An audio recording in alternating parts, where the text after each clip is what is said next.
Pendiri PT Haji Kala, Yusuf Kala, kelihatan benar-benar kesal saat turun langsung ke lokasi lahan perusahaannya yang lagi ribut di PT Goa Makassar Tourism Development. Kunjungan itu berlangsung di kawasan Jalan Metro Tanjung Bunga, Makassar. Di sana, JK nggak bisa menahan emosinya. Saya mau lihat saya punya tanah, itu kesimpulannya.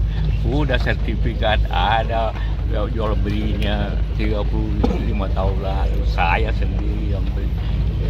Ia menegaskan kalau lahan itu dibeli secara sah lebih dari 35 tahun lalu dan selama ini nggak pernah ada masalah. JK juga heran dengan gugatan yang katanya datang dari pihak Manyombalang. Menurutnya klaim itu nggak masuk akal. Kata JK, yang gugat itu Manyombalang, dia penjual ikan. Masa penjual ikan punya tanah seluas ini? Ucapnya kesal. JK curiga ada unsur rekayasa dan kebohongan di balik klaim tersebut. Saat ditanya apakah ini bisa dibilang perampokan lahan, JK langsung menjawab tanpa ragu. Iya, ini perampokan. Kita punya surat, ada sertifikatnya. Tiba-tiba dia ngaku-ngaku, yaitu namanya perampokan. JK juga menyinggung soal kemungkinan adanya mafia tanah di balik masalah ini. Ia khawatir, kalau dibiarkan bisa jadi contoh buruk buat pemilik tanah lain di Makassar. Soal langkah hukum, JK bilang pihaknya siap tempur sampai tuntas. Ia juga menegaskan gak ada perintah eksekusi sah dari pengadilan. Tanah itu sah milik PT Haji Kala, tutupnya.